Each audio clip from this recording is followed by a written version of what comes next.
Društvo onkoloških bolnikov Slovenije s svojim delom pomembno uveljavlja ugled humanitarnega dela ter veljavno prostovoljstvo in solidarnost med ljudmi. Najstarejše humanitarno združenje za onkološke bolnike v Sloveniji že 30 let povezuje bolnike z različnimi onkološkimi obolenji. Člani društva, ki imajo lastno izkušnjo z rakom, prostovoljno dajo individualno ali skupinsko pomoč bolnikov, ki se soočajo s težko boleznijo. Ustanoviteljici in predsednici Društva onkoloških bolnikov Slovenije pomariki Mariji Vegar-Pirc je predsednik Republike Slovenije v odpaku za predano, strokovno in človekoljubno delo v boju proti raku leta 2004 uročil odlikovanje medalje za hrabrost. Primariko Marijo Vegar-Pirc vabim v zdravnem nagovoru.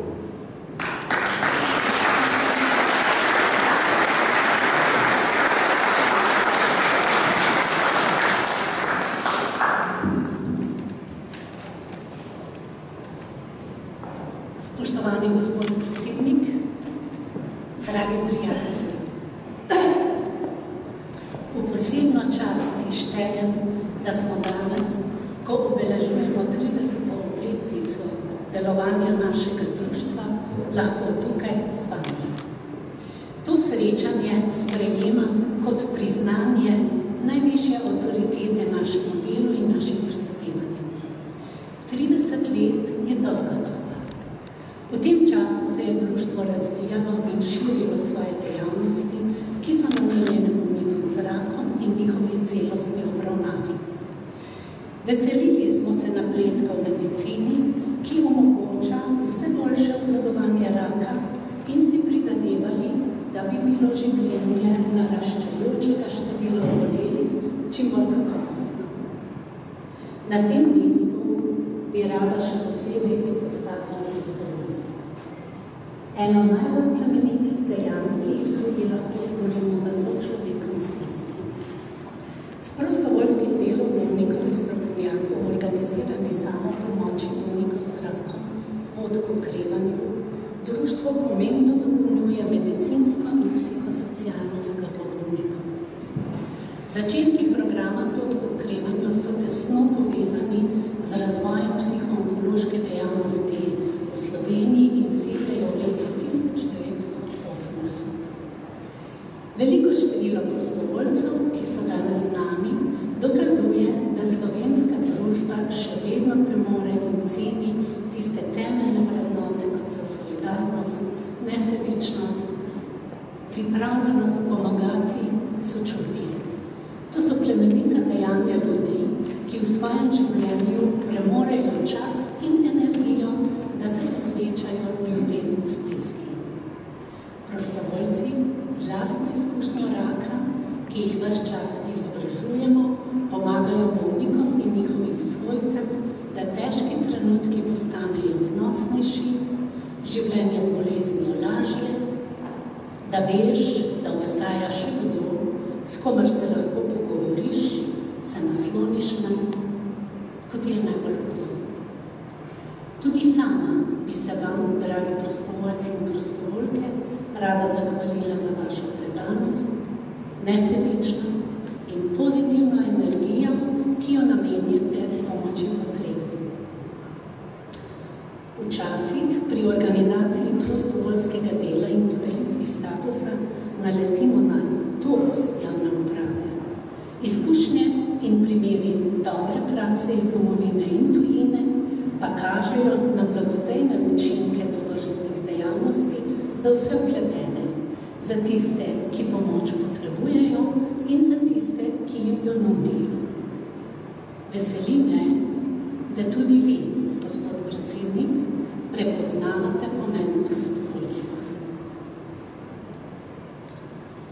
V programu pot k okrevanju poleg individualne samopomoči deluje po različnih krajih Slovenije 20 skupin za samopomoč. Skupini Ljubljana in Murska Sobota slavita letos skupaj z društvom tudi svojo 30. obletnico. Prosim prostovoljko koordinatorko skupine Murska Sobota, Marijo Vogrinec, da podeli z nami nekaj utrinkov svoje prostovoljske poti in iz življenja skupine.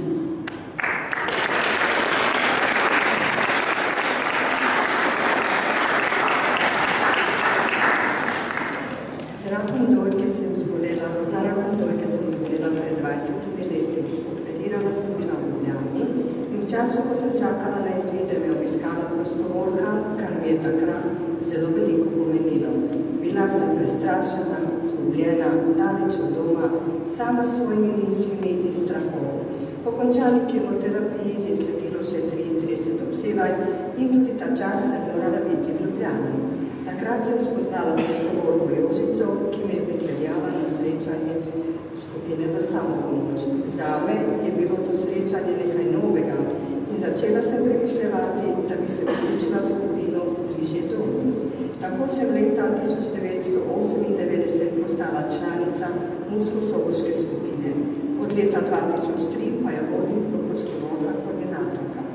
Delo prostovoljke smatram za svoje poslanstvo, ki ga upravljam z veliko ljubeznijo in spoštovanjem do bolnic in bolnikov, ker vem, kako je človek zgubljen, ko izve za diagnozo raka. Na srečanjih si pomagamo z izmenjavo svojih izkušenj, pogovarjamo se o stvareh, o katerih se svojimi najdražjimi ne moremo. Organiziramo strokovna predavanja, se poveselimo na izletih in ob zaključkih leta. Zelo sem srečna in ponosna, da sem lahko ta visoki jubilej skupine dočakala zdrava, brez ponovitve bolezni in da imam še vedno dovolj energije, da lahko pomagam tudi drugim.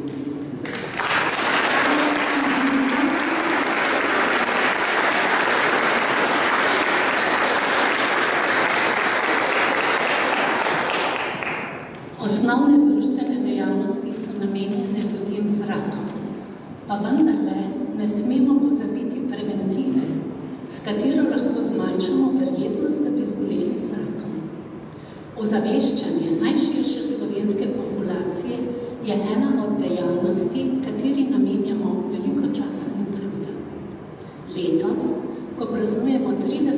obletnico delovanja, smo v okviru akcije Pravi moški skrbi zase tej temi namenili veliko prostora in naleteli na odlične odzive. Zakaj moški? Moškim je večinoma še vedno težko priznati, da so kdaj tudi ranljivi in težje se odločijo za pregled pri zdravniku. Včasih pridejo šele, ko je bolezen že močno napredovana. To potrjujejo tudi številke. Slovenija je med 10 državami v Evropi, kjer je umrljivost zaradi raka pri moških na prvem mestu in med 5 z največjo incidenco raka pri moških. Tudi pričakovana življenjska doba naših moških je pod povprečjem razvitih držav. Prosim prostovoljca in ambasadorja akcije Pravi moški, Marjana Druberja, da podeli z nami osebno izkušnjo z rakom in odločitev za prostovoljstvo.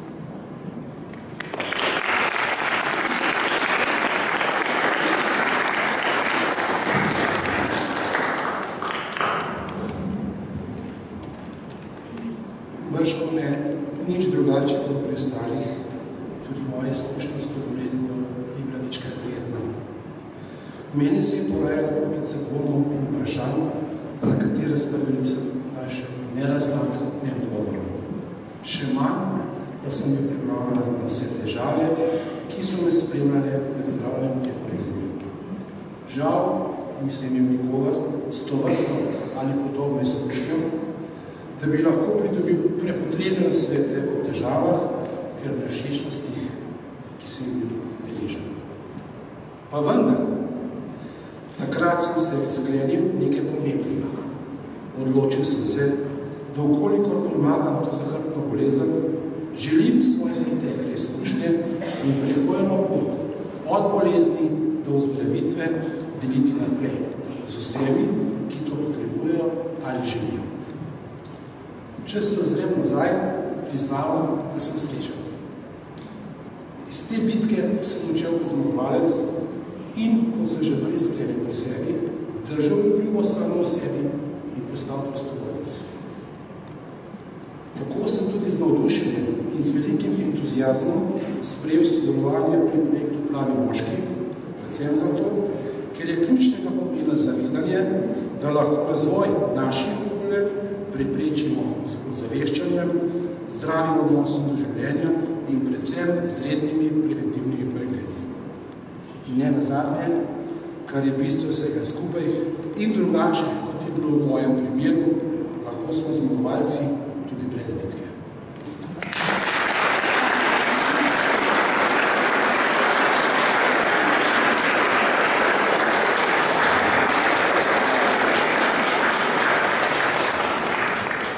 Spoštovani gospod predsednik, dragi prostovoljci, v društvu imamo ambiciozne načrte tudi za prihodnje obdobje.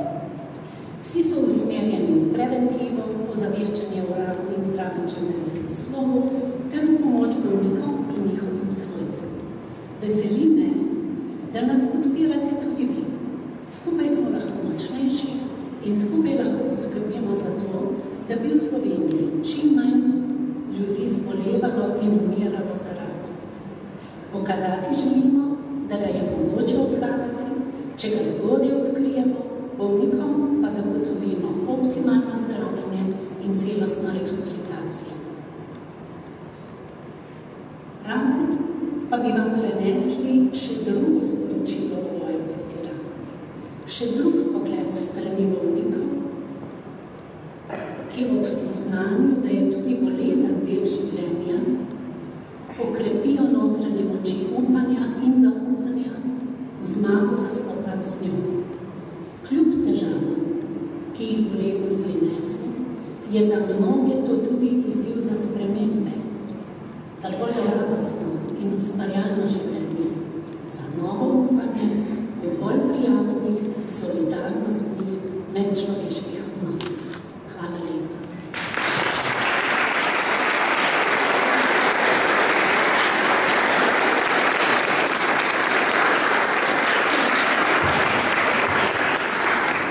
Hvala primariki Mariji Vegelj-Vilc, ki je leta 2014 prejela oblikovanje medalje za hrabrost. Hvala tudi gospodi Mariki Vogrinec in gospodu Marjanu Tolarju. K nagovoru vabim predsednika Republike Slovenije Boruta Pahorja.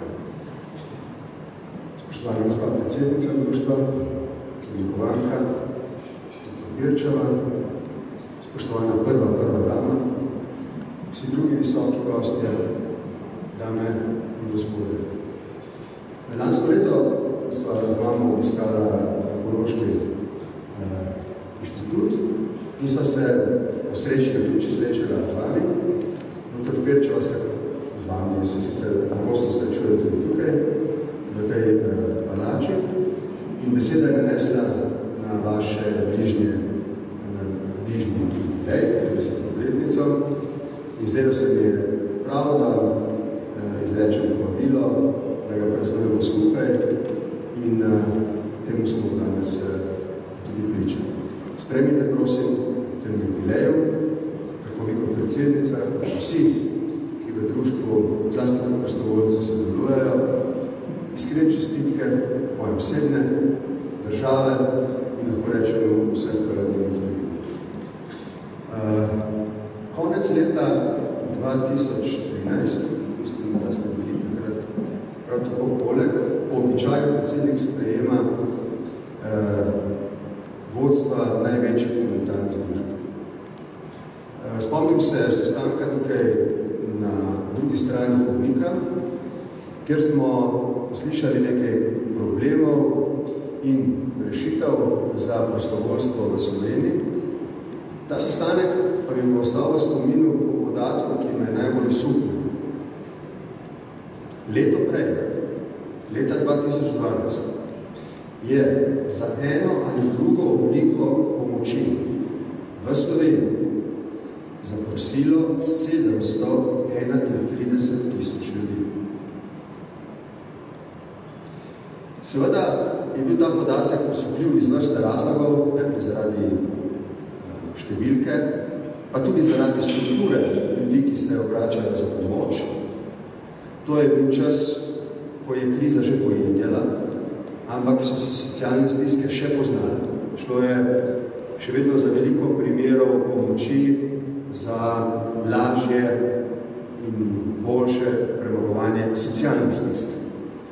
Ko sem potem v letih 2014, pa zlasti v lanskem letu, sprejel vodstva humanitarnih organizacij in vprašal, kakšna je ta številka letos in kakšna je struktura tistih, ki so pomoči potrebni, so mi povedali, da počasi ta številka upada, vendar, da moramo biti pozorni na dva problema.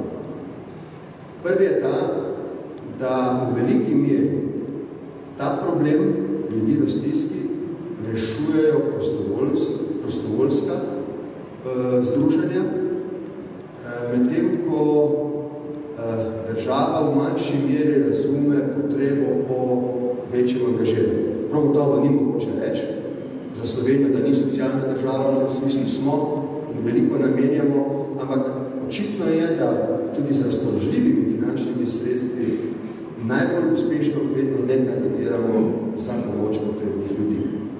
In da država ne sme postati ravnodušna do tega, da to počenja uspešneje zaradi zelo povečanega obsega prostovoljskega dela, ki te stiske lajša.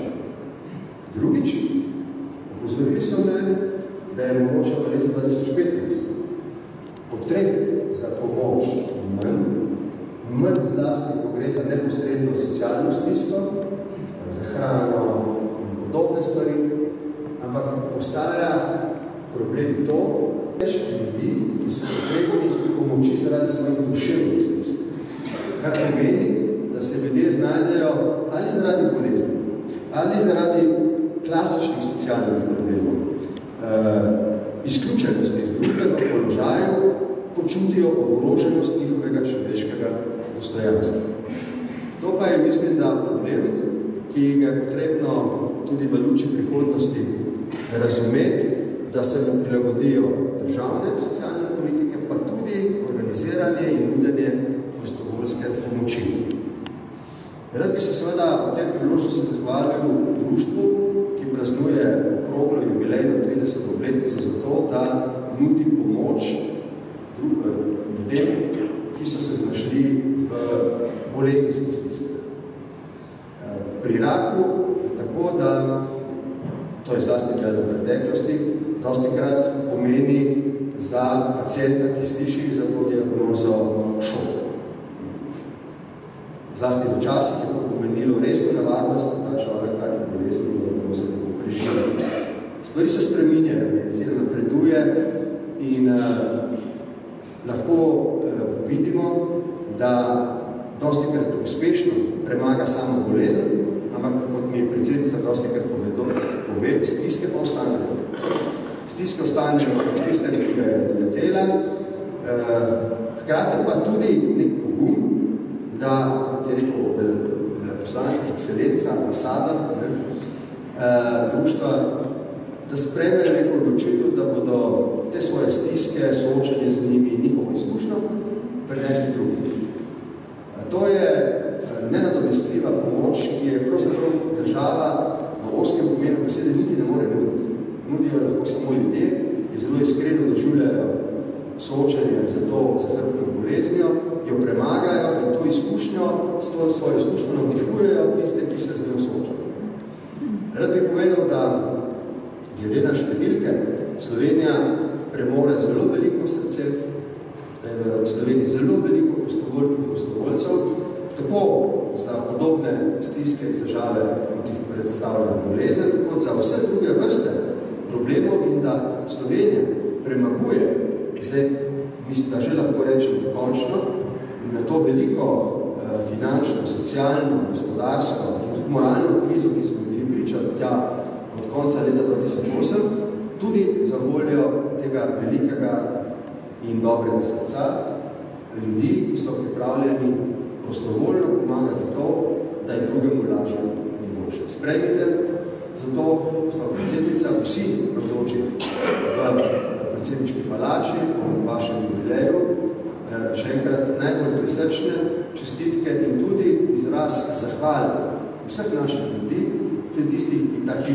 ne vedo za to prireditev, vedo pa za vašo dobroto, za vaše delo in vam želim velikih uspehov tudi v prihodnje. V tej priložnosti bi vam rad simbolično podaril srce, ker sem rekel, da tako srce tudi imate. Ne morem se pohvaliti, da sem ga izdelal sam, nisem. To so izdelale ženske v okviru podeželskih žensk iz Dola pri Ljubljani. In to darilo so mi začeli 2 dni nazaj. In rekel sem si, da bo ta priložnost danes prava za to, da srce podarim naprej. In mislim, da se ga vi tudi zaslužite. Če vas spremite v imenu vseh, ki so tukaj, to srce kot simbolen znak dobrote, ki je veliko. Vsi?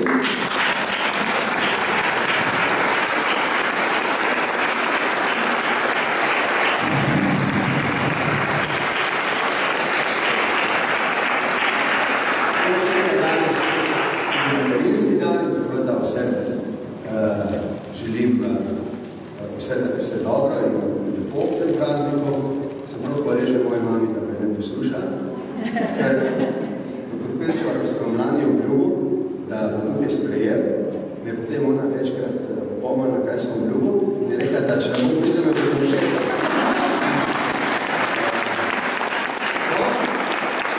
Danes so me iskali tudi Petra iz Zavoda,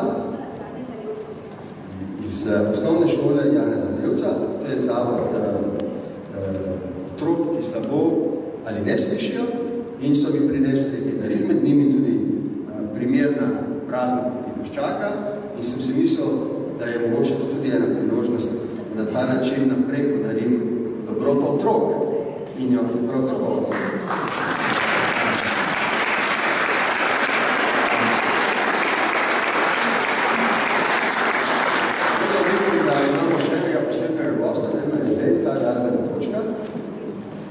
Ki je tudi ambasador, pravi močki. Prosim, aplauz za gospoda Petra.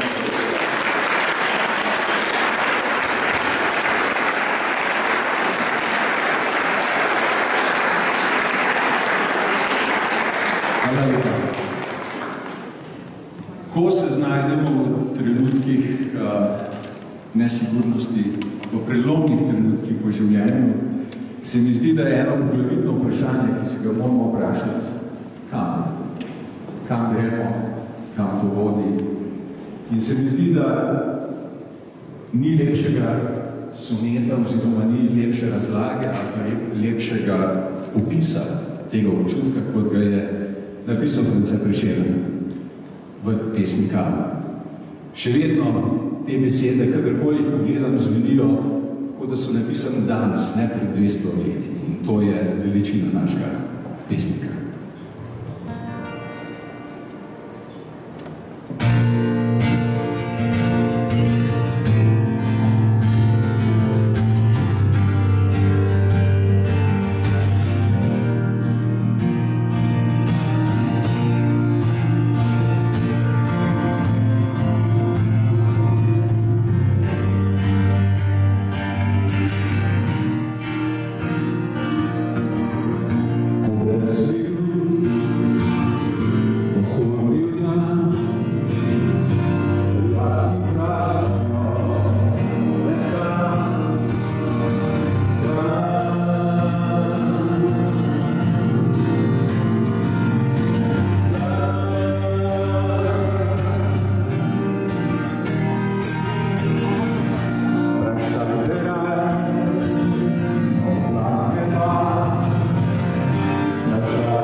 Izvolite.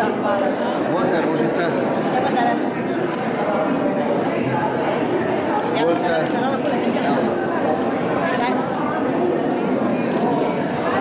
Pred 5 leti sva se slikala. Ja, mislim, da se lepih žensk ne spomnim.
Prevajanje in podobno.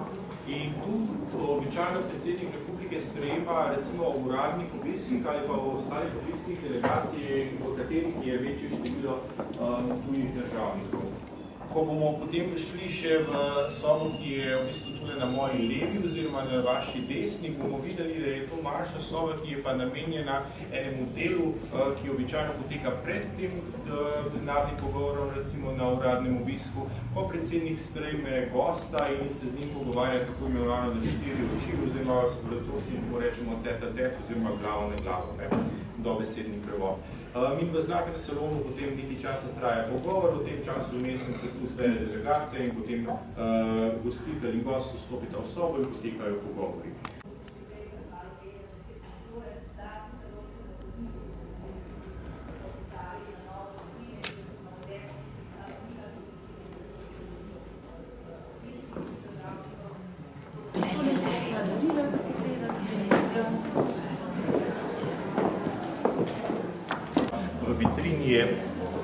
Zbirka nekaj daril, ki jih je prejel predsednik republike gospod Borut Pahor v času svojega mandata. Vsa darila, ki jih prejme predsednik, lahko se kar premikate proti meni, vsa darila, ki jih prejme predsednik, so skrbno popisani in evidentirana in recimo nekaj daril iz trenutnega mandata je razstavljeno tudi v vitrinah, drugače pa darila od bivših predsednikov republike so pa razstavljena v Muzeju novejše zgodovine in pa v Kadetnici v Mariboru.